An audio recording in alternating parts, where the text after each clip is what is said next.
Welcome back. Today we're going to talk about the number of solutions that each equation has.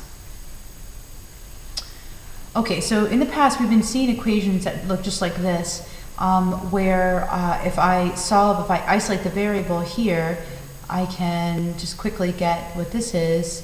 Right here, 3x is equal to 18, divided by 3, x is equal to 6. Okay, so there's actually one solution to this equation, that's the number 6 here, and it's the only number that I can substitute in for x in order to have this equation, the right-hand expression, equal to 22. Okay, so this is an example of an equation with one solution that has everything to do with the idea that x is raised to the first power. Now we are going to see equations that are like this, that have two solutions, and actually you can sort of figure this out anyways because we've had square roots before. So you can see that if you subtract 5 here from both sides, you'd have x squared is equal to 144. Okay, and that means that when I take the square root of both sides, x is going to be 12 and negative 12. So this has actually two solutions here. And again, that has everything to do with the fact that the x is raised to the second power. Now, let's talk about equations with no solutions. So with equations with no solutions, sometimes you can see them right off these are both equations with no solutions. Okay, sometimes you can see them right away that there's no solutions. Like here, the left-hand side is a quantity x multiplied by 2 plus 4 is the same as the quantity 2x. Now there's nothing that I can put in here for x that when I add 4 to it, it's the same as just multiplying it by 2, right? Or when I take x, I multiply it by 2 and add 4 to it, it's the same as multiplying, because essentially, look at the symmetry here. This one here, or the anti-symmetry here, this one here has a plus 4 and this one here has a plus 0. There's nothing I can put in here for x. If you tried to solve it, what you would get is you'd subtract 4 from both sides, and you'd get 2x is equal to 2x minus 4. That wasn't that helpful. Let me see if I can subtract 2x from both sides. We'd get this on the left-hand side, I have 0, and then this also cancels out, right? They both cancel out, and I get 0 is equal to negative 4.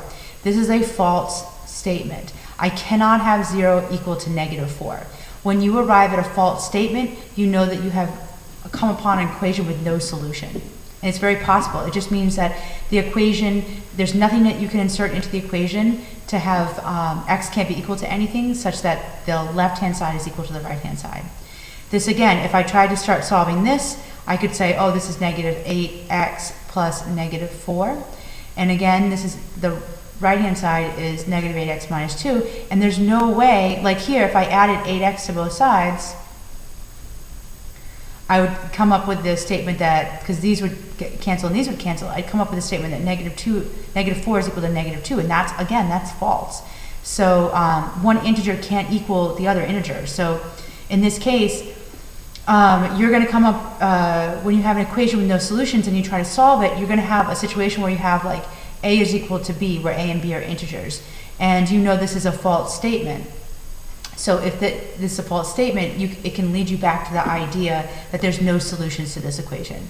Because basically you assume that there were solutions and you arrived at a false statement. So you have to backtrack and look at your assumption. Your assumption has to be false because you arrived at a false statement. Okay. Now, there are also equations that have infinitely many solutions. So for instance, if we look at the top one, it's just something is equal to itself. What can I put in here for x, right? A solution is just what I can substitute in for x so that the left-hand side is equal to the right-hand side. There's a whole bunch of stuff. There's actually infinite amount of things that I can put in here for x because the two expressions are equal to each other. Look what happens when I try to solve it. So I subtract 4 from each side, okay. We have 3x is equal to 3x.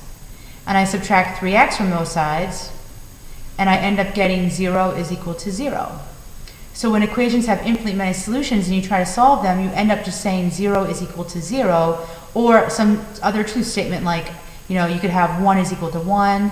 So if you have an equation with infinitely many solutions, instead of getting a equals b, that's what you got with no solutions, you would get a is equal to a. So an integer is equal to itself. When you get this, you know that actually the two expressions were equivalent on the left hand and the right hand side of the equation, and that there are infinitely many solutions to this equation. So let's try to solve this right-hand side here. If I distribute this through, this would be, oh, that's 8, is equal to negative 5 minus 9x. Here I can add these two together.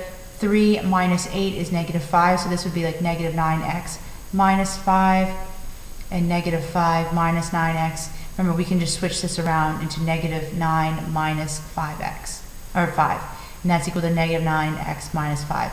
This expression is equal to this expression, so if we use this, if we started to subtract everything, eventually we'd arrive at the statement 0 equals 0. So that means that our equation had infinitely many solutions, which means that I could put in any number. I could put in 1, 2, 3, 4, 1.5, 2.5. I could put in pi here. I can put in any real number for x, and it would be a solution to this equation.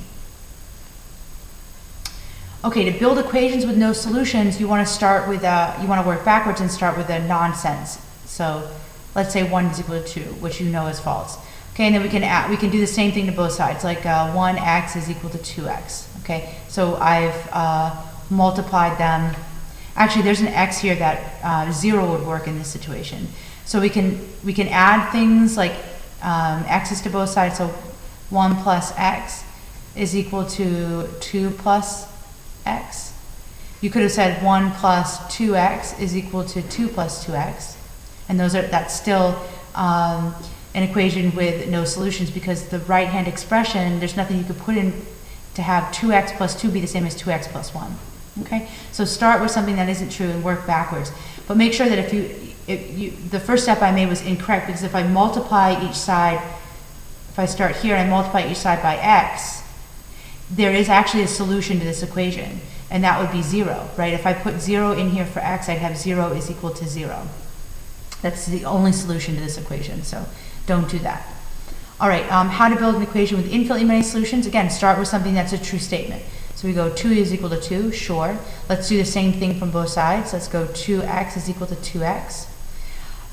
You could do something tricky, like you go 2x plus 2 is equal to 2 times x plus 1. So I've multiplied both sides by, or I've added 2 to both sides, but see that the left-hand side is equivalent to the right-hand side. Basically what you're doing is just building an equation where you have an equivalent expressions on the left and the right-hand side, okay? And then you have an equation with infinitely many solutions. Right, let's see if we can determine how many solutions each equation has. So if you want, you can pause the video and see if you're correct when you come back.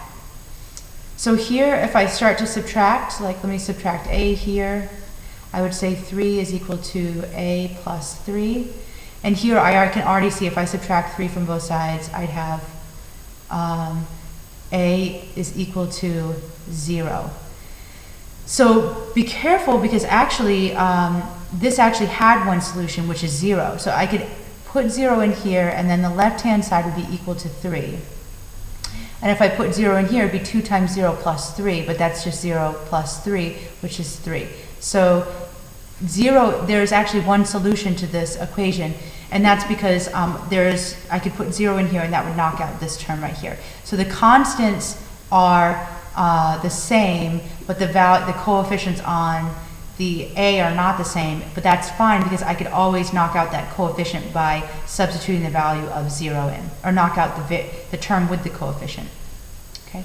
Here, if I multiply through, I have 5b plus 10 is equal to 5b plus 9.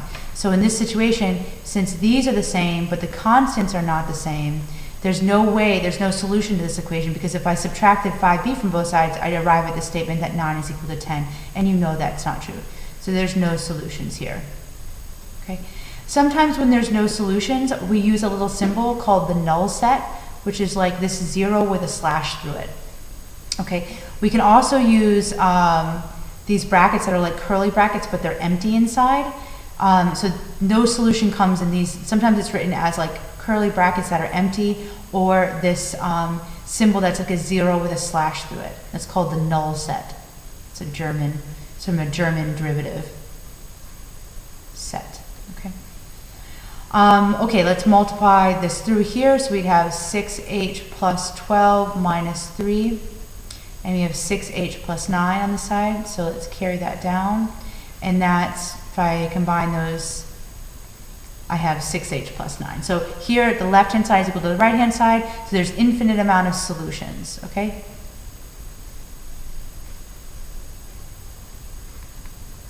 Right, and that is the end of the lesson for today.